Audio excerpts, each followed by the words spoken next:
Good morning, good afternoon, and good evening, everybody. Welcome to another GBSN cross-border webinar. This topic is business schools and the democratization of artificial intelligence with Professor Dr. Wim Naude, full professor in economics, and Dr. Jacques Ludik, founder and CEO of Cortex Group and Cortex Logic. Now, before we begin, just a couple of housekeeping tasks to go over with everybody. Everybody is muted, but we do recommend putting in all your questions, comments, and anything you would like to say in the chat. Feel free to welcome yourselves, and we will be answering those comments and questions towards the end of the session. And now at this time, I would like Professor Wim Naude and Dr. Jacques Ludik to start their videos and begin their presentations. Thank you very much. Yes, thank you. Thank you very much for the opportunity and for the introduction, Maddie. And yes, so Jacques and I will share the presentation. I will start the first 10-15 minutes to set the scene, talking about business schools and the democratization of artificial intelligence. And then Jacques will continue. I will give kind of like a perspective on the current situation, a little bit also the past, and Jacques will continue with that and also give a future perspective. In all of this, we are very much at pains to provide some arguments and call for business schools to promote the democratization of artificial intelligence, and we'll explain what we mean by that and what business schools can do. But what we also like to do is to have a mix of both call it a scholarly or academic perspective on artificial intelligence, thinking a little bit about what it can do and what it should be doing, and thinking a little bit about, even some of the philosophical aspects behind that, but also a very practical overview and a practical approach. And this is also why Jacques is here today as somebody who is both an entrepreneur and a practitioner in the application of artificial intelligence. So we hope that it will be interesting to all of our business school communities out there. So on this note, I want to thank you very much and give over now to Jacques to continue and also give us a little bit of a future perspective on democratizing artificial intelligence. Thank you very much. Thank you very much, Wim. Okay, Wim, can you see my screen? Yes. Fantastic. Without further ado, let me start straight away.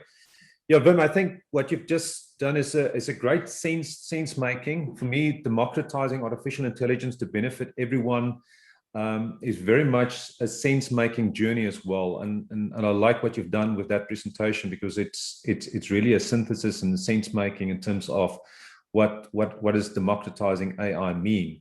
For me, it's on the benefits. Well, the one thing is the use. But there's also the benefits. How can we share that benefits to as many people as possible?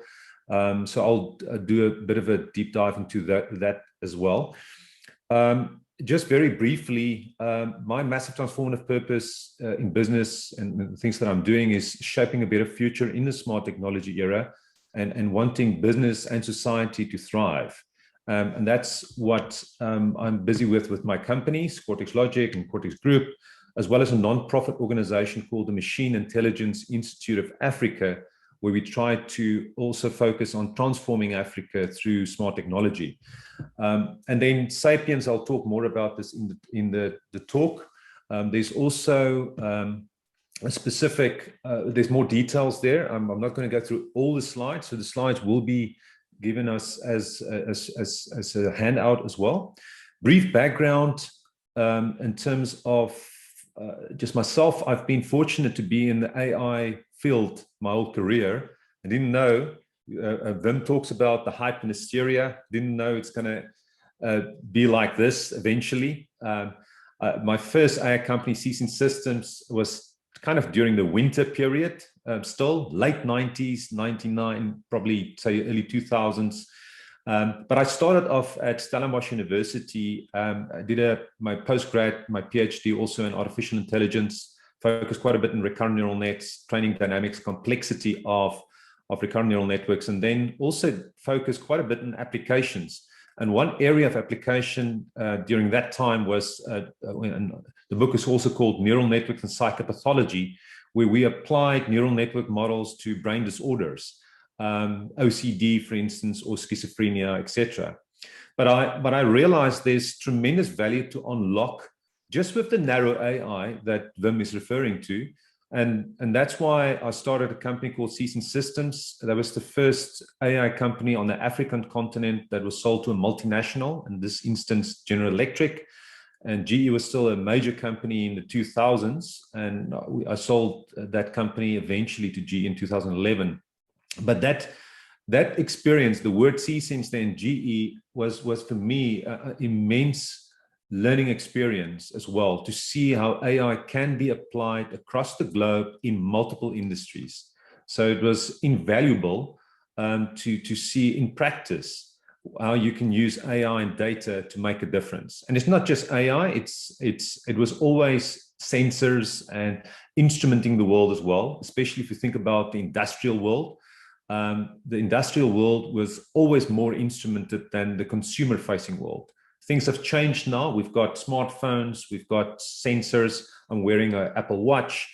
So there's all these wearables. So people are being instrumented. So it changes the ball game, incredible amount of potential and value to unlock.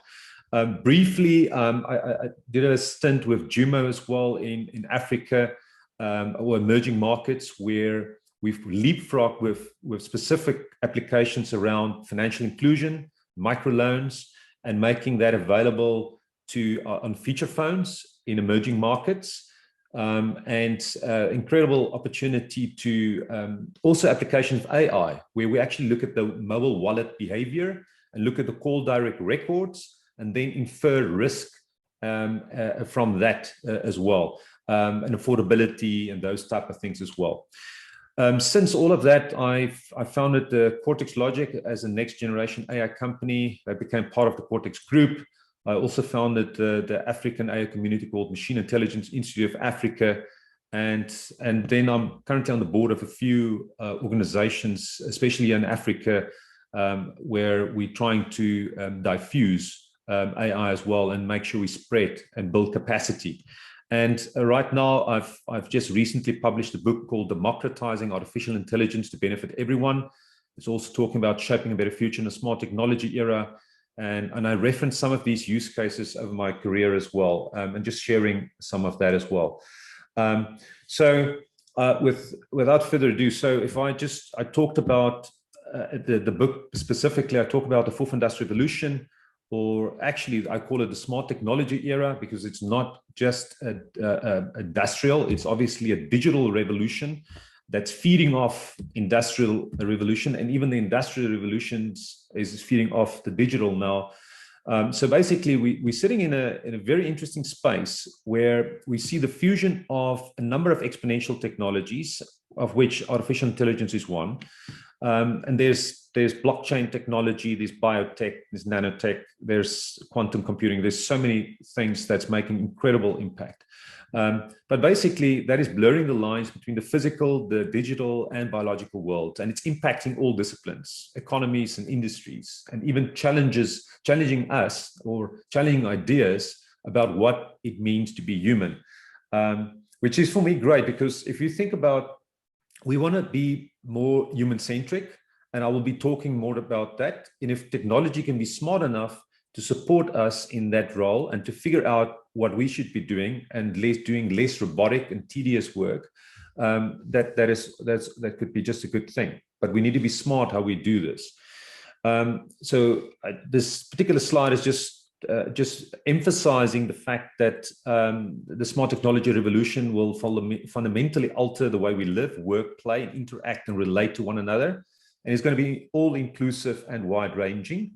And the impact and what I'm doing in the book, even if one thinks, oh, it's not really that impactful and so forth, when you go through the book, I'm laying a foundation and talking about the disruptive and profound impact of not just AI, but I'm talking about smart technology. It's almost like artificial intelligence is a proxy for some of these exponential technologies, and they're all interplay. They all feed off one another. AI needs data. Data is created by instruments. So So what we see is that in every industry, in every country, even if you're in the third world countries, you are being affected. And we're seeing entire systems of production, management, and governance being transformed. And there's blockchain technology that obviously supports decentralization. So in front of our eyes, we see these kind of things. This was actually a graph from SoftBank and just the way they think about the world. If you think about business value unlocking on the y-axis, and you think about, you look at the x-axis, it's time, you can see the impact of certain industries over time. And it started with the agriculture, fishery, metals, and then built on top of that, you see the industrial, financial world also contributing to business value unlocking. And then 1995, you can see the internet era and the massive impact, and still the massive impact and growing impact relative to even the industrial and financial industries. But what you're also seeing here is AI, and that could just be a proxy for smart technology. We entered the era where the internet has also helped to create a nervous system effectively for humanity and civilization. And we are more instrumented. So there's the possibilities now with unlocking value from data and from this interconnectedness, this hyperconnected world is tremendous. And my hope is that we use it in smart ways. So the other thing that I wanted to say is, even if you think about diffusion, slow, and so forth, there's a lot of things that play off one another. There's a number of exponential curves, and they are probably also most of them are, pretty much all of them are sigmoidal, but they are feeding off on top of one another, interfacing. And there's a bunch of technologies which makes it an incredible toolbox to unlock incredible value. If you think about just two things, like blockchain and artificial intelligence, and you think about AI, decentralized autonomous organizations, and the governance, that could be dangerous, even in a narrow sense. Forget about super intelligence and so forth, even in a narrow sense. There is some very, very powerful technology and so forth. So you see the speed of technology change in the smart technology era. And in the book, I talk about just a metaphor that talks about a runaway train, for instance. So basically, I communicate here, it is extremely dangerous times where it's critical to think on our feet and make the right choices to not only save our lives and get control of the situation, but also shape a better future for all of humanity. And it is urgent. And the reason I'm saying it's urgent as well, even from Wim's slides, you see he talks about the perils as well. And he listed, I think, a lot of the same things. So what I'm arguing for, and I've got specific chapters dealing with this, we are on a problematic trajectory, and we struggle with sense making. It's almost like we're like kids in a candy store with social media and smart technology, and we see the deep fakes and all these kind of things, and people with different opinions and so forth. So we struggle with sense making. We struggle with meaning making. We see there's lots of suicides or mental health issues. From a cortex side, just by the way, we are focused on AI-driven platforms that are focusing on financial and also specifically health wellness. And we actually bring out applications for teenage mental health and young adult mental health as well, where we use AI in smart ways to provide solutions, personalized solutions that actually makes a difference. Other big one is and that's why I'm also, you can't just look at smart technology in isolation. So you've got to think about the big picture. You've got to contextualize things. So if you think about what's happening, the wealth gaps, potential job loss, we see that's not necessarily happening, as Wim has also said, but there's still issues here. And there is a concern around that because AI will come for creative jobs as well. The other thing is catastrophic risks, discrimination, data abuse, bias, human agency. I think it's a big fear about state surveillance, and also if you think about capitalism surveillance as well. I'll talk more about that also. But dependence lock-in, we want our freedom. We don't want to be locked in. Institutional decay is a problem. Disorder, destabilization of society is a problem. So what we need is visionary leadership and collective sense-making, wisdom, practical actions to ensure that humanity and our civilization is moving in the right direction as we work towards unlocking the tremendous potential of AI and other smart technologies.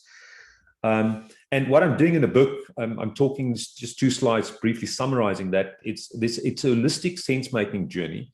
And first of all, it lays a foundation to synthesize a more balanced view and a better understanding of AI, its applications, its benefits, its risks, its limitations, its progress, and its likely future paths. So I've got a specific chapter that just deals with limitations, progress, and future paths, even looking at state of the art, what is really happening on that kind of level.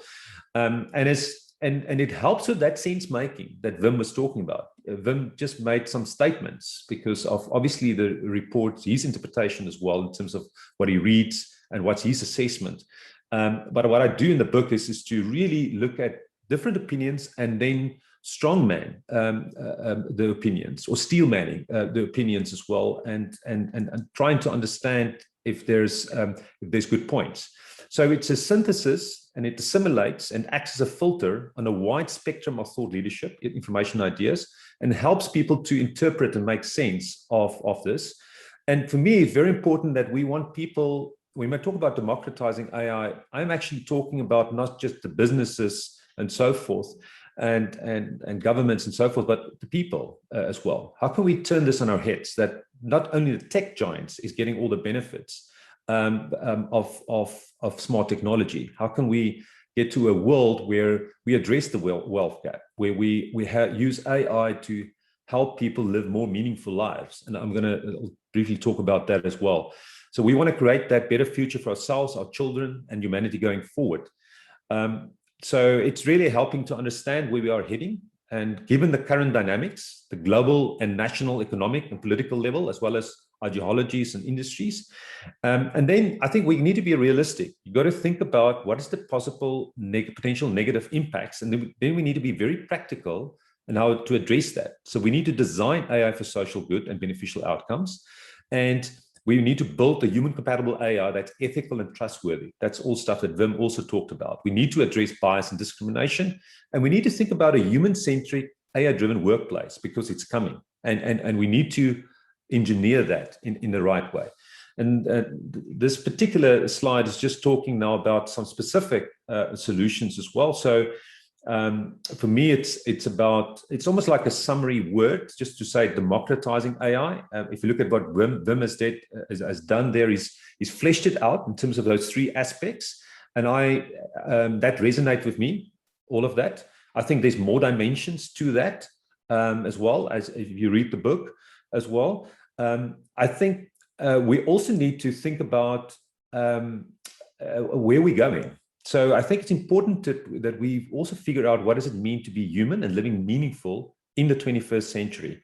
And I'm sharing some ideas for reshaping our civilization for beneficial outcomes, as well as various potential outcomes for the future of civilization, because things can go wrong easily.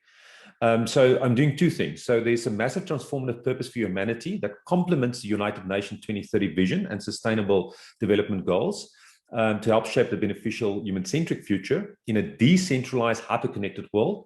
And then there is specific action, the specific solution that I'm proposing is just a building block in support of this purpose and goals, which I call Sapiens, which is a decentralized, human-centric, user-controlled, AI-driven super platform that pretty much empowers people on an individual level, community level, family level, smart towns, smart cities, city-state kind of level as well.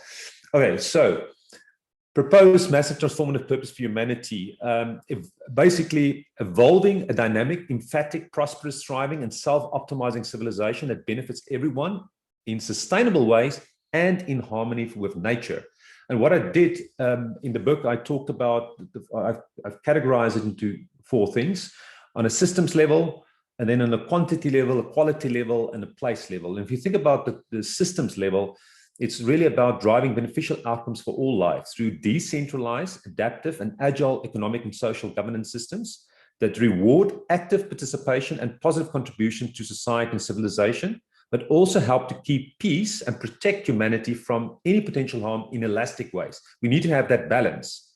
And we've got to respect individual freedom and privacy. That's why I'm afraid of digital dictatorships. We got to be very careful because this could easily happen. Then from a quantity perspective, we need to use knowledge, science, smart technology, AI in optimal human-centric ways that are based on wisdom, good values, and ethics to dynamically solve problems and create opportunities and abundance and share the benefits with everyone.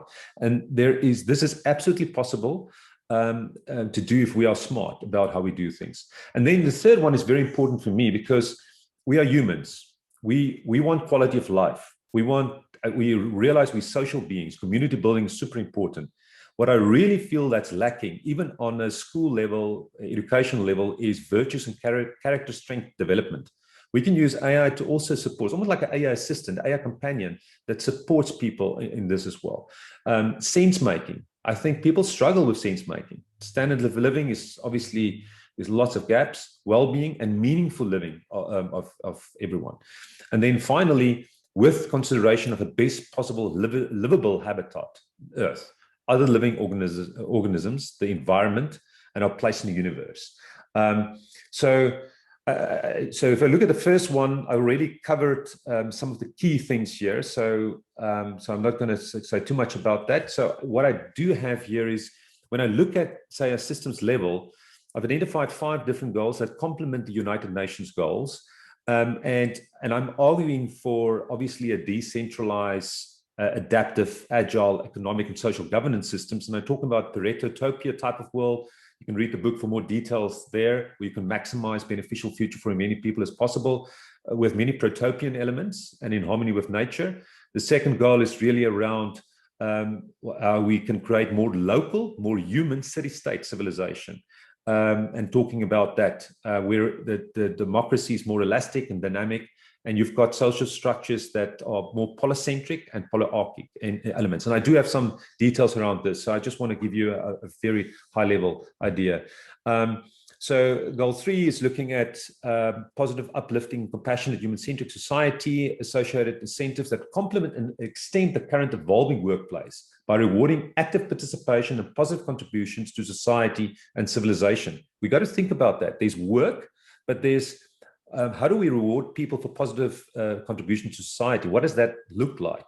And then goal 4 is really, we want to make sure that, and I think Ray Dalio talks about quite a bit about this in his books and on LinkedIn, as founder of one of the biggest hedge funds in the world. We need to look at capitalism, a more robust, resilient, responsive, dynamically fine-tuned, controlled form of capitalism to drive sustainable economic growth in an open-ended fashion. And maximize benefit to all stakeholders.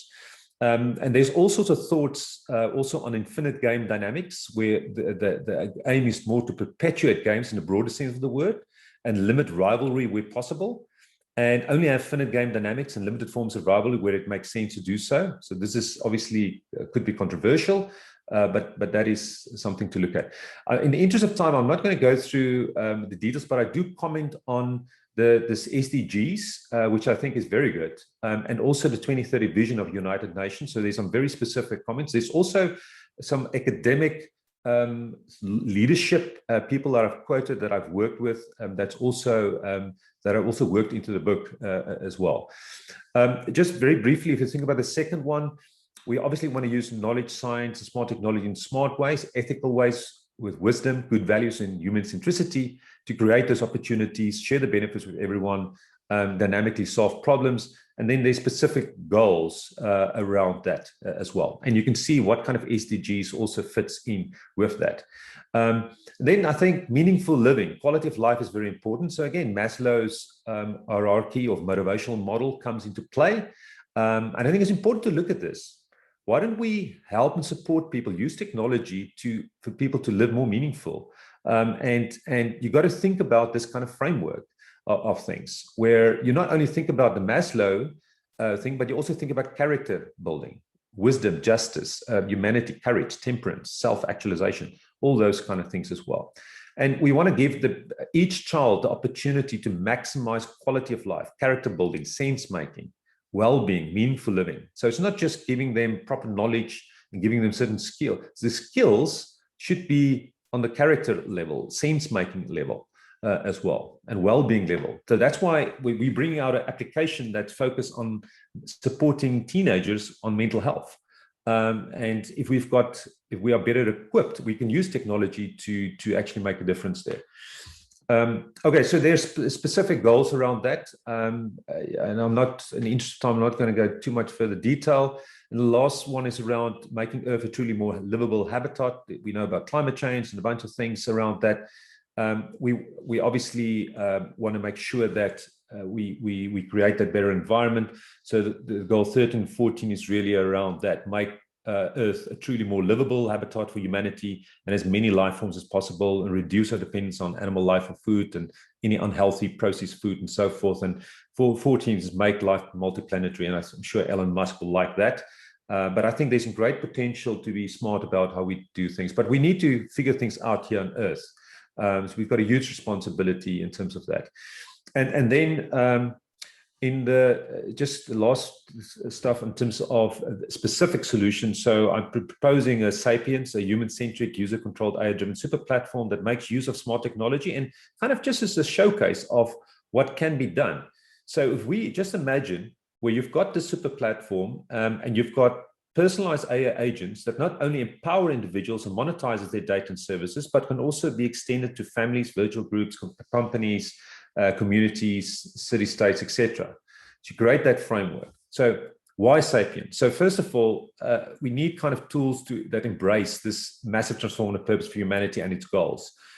We need to look at addressing this huge gap in the market and society where there's currently no global solution of this nature at scale that makes life easier and more optimized for the user.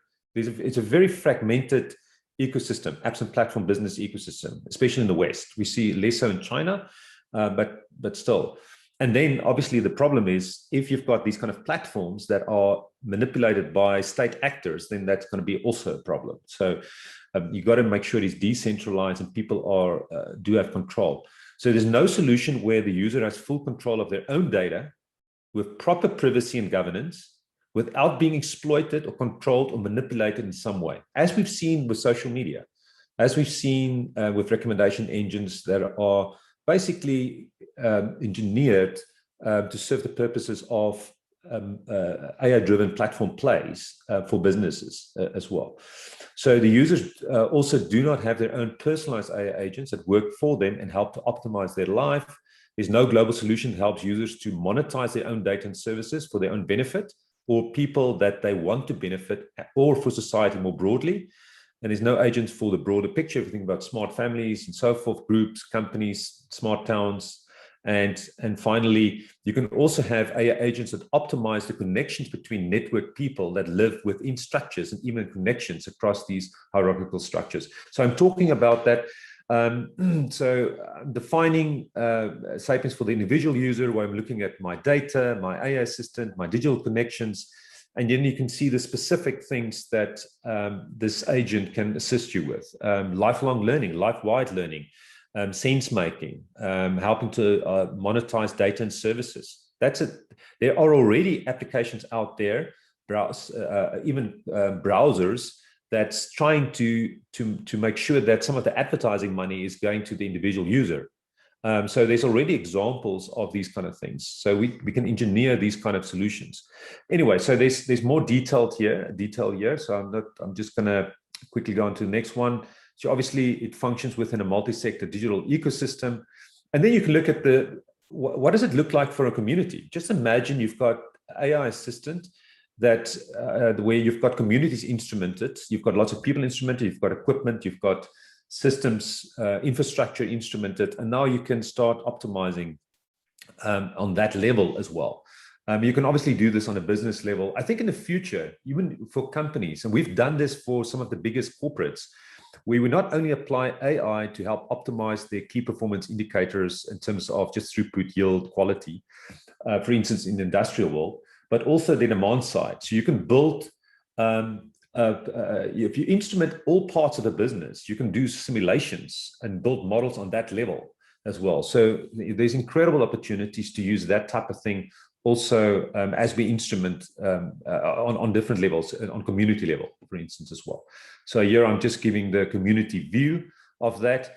But then just to think about in terms of monetization here, so you can monetize via advertising, selling of anonymized data and services, subscriptions, transactions. You can have people benefiting, or businesses or service providers that's all connected in this world. And then you can even have this with smart cities, smart communities, and you can have, again, this is where I believe blockchain technology plays an incredibly important role, and I'm quite excited about what's happening in that ecosystem, where you can include smart contract-based services within this hyper-connected networks, and each entity has its own data and AI system, and they can engage, and they can have smart contracts that does various things. So this is definitely futuristic. But this is the world we live in. Remember, we see this exponential changes. We are going to be surprised because we see time as linear, and we will be surprised by some of these kind of things happening. So if we can engineer things to create that better future using smart technologies, this is what I'm trying to communicate here as well. And I think the last slide on this, I'm just bringing it together, how Sapiens is a vehicle that supports the MTP for humanity and helps to implement many aspects of the MTP goals. And I'm just talking about imagining the world where you see this working. So I'm talking a little bit about that.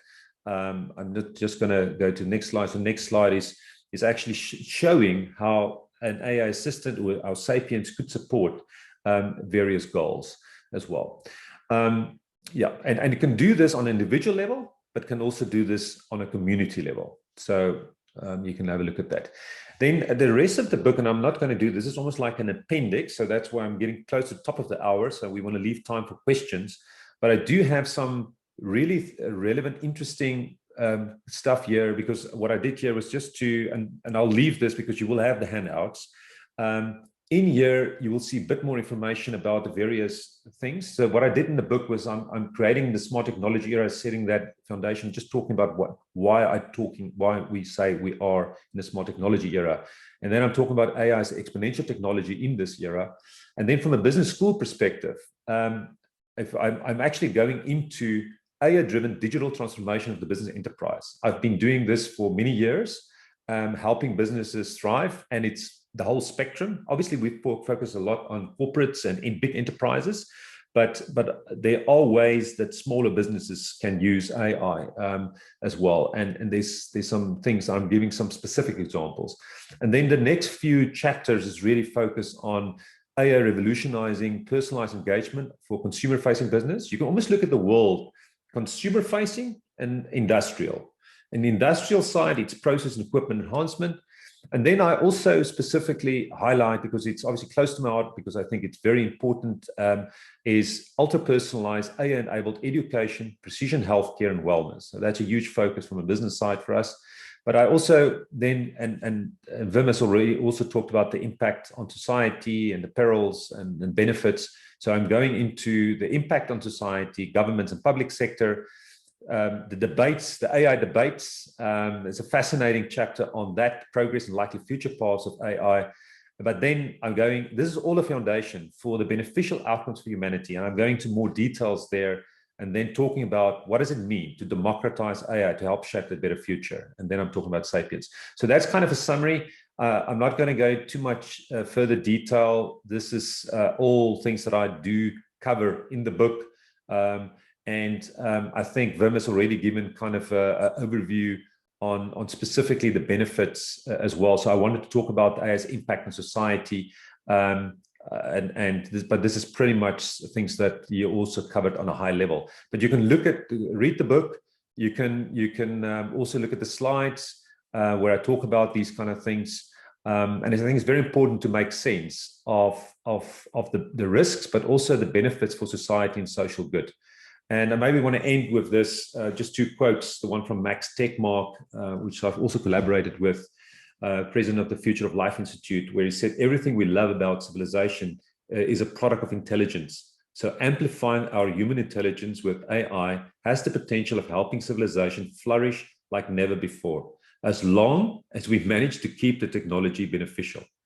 And then Klaus Schwab talked about smart technology era, and he said we can enjoy more freedom, better health, higher levels of education, and more opportunities to live the lives they value, while suffering less from insecurity and economic uncertainty.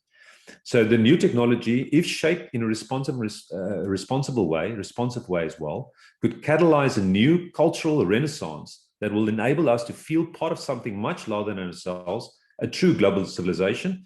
But the risk is we can roboticize humanity, or we can say, let's lift humanity into a new collective and moral consciousness based on shared sense of destiny. That's why it's so important to create this massive transformative purpose, talk about a vision, give context to what we're doing with smart technology. And that's what I'm talking about here. So I'm going to end with that. So thank you very much. Open to questions as well. You can look at the slides and we can take it from there. Hi, Jacques. There are just, I think, one or two questions that I think we'll have time to answer. The first is, how do we ensure true democratization of AI by not leaving the developing world behind? In places like Africa, we suffer from a huge infrastructure gap and some of the worst broadband penetration rates. Absolutely. So for me, that is a good question because I'm right here. I'm here in Cape Town, South Africa. I'm very well connected with people that are making a difference and trying to create unicorns here. I'm optimistic about what we are doing here, but I'm also concerned because of the fast pace of how things move. We do see that there needs to be leapfrogging happening here. So we do have examples of financial inclusion, mobile wallets, where we see a bit of that, but that's for me still a risk. And you know what, the way I'm looking at this, we are like, if you think about humanity as a human body, if some parts of your body, your knee or your leg is not working, I'm going to feel it. So and we are very connected. We've got this nervous system for society. So it's going to be very important that we collaborate and work together and make sure that in this hyper-connected world, that all parts of humanity, wherever we live, that we help people, upskill people. So there's a huge responsibility on the people that's here, and we are fortunate to have some visionary leadership and people that's making an impact and difference, but we need a lot more of that. And we need assistance from the global communities, from the developed company environments as well. But I think it is a opportunity where something like Sapiens, where you use blockchain and you use all these kind of smart technologies to actually provide the environment where we can fast track things as well. I think on the African continent or other emerging markets, education is hugely important. So, and I've seen where governments are wasting money and not spending it in areas that matter and make a difference. And I also have one of the NTP goals where I talk about population growth and decline. We need to have a balance. If you want quality of life, you can't have excessive growth, but you also don't want decline. So you need to balance that as well and look at quality. So yeah, no, it's a very, very topical, important question. Well, thank you so much. I appreciate all of you being here, and just a reminder that our next webinar will be held this Thursday on social and sustainable finance, research and teaching, and all of the slides and recordings will be sent to everyone either later today or early tomorrow. So we appreciate all of you being here and your wonderful questions, and we look forward to seeing you at the next webinar. Thank you very much. Thank you very much. Thank you. Again sometime. Bye. Okay. Bye-bye. Bye-bye. Bye.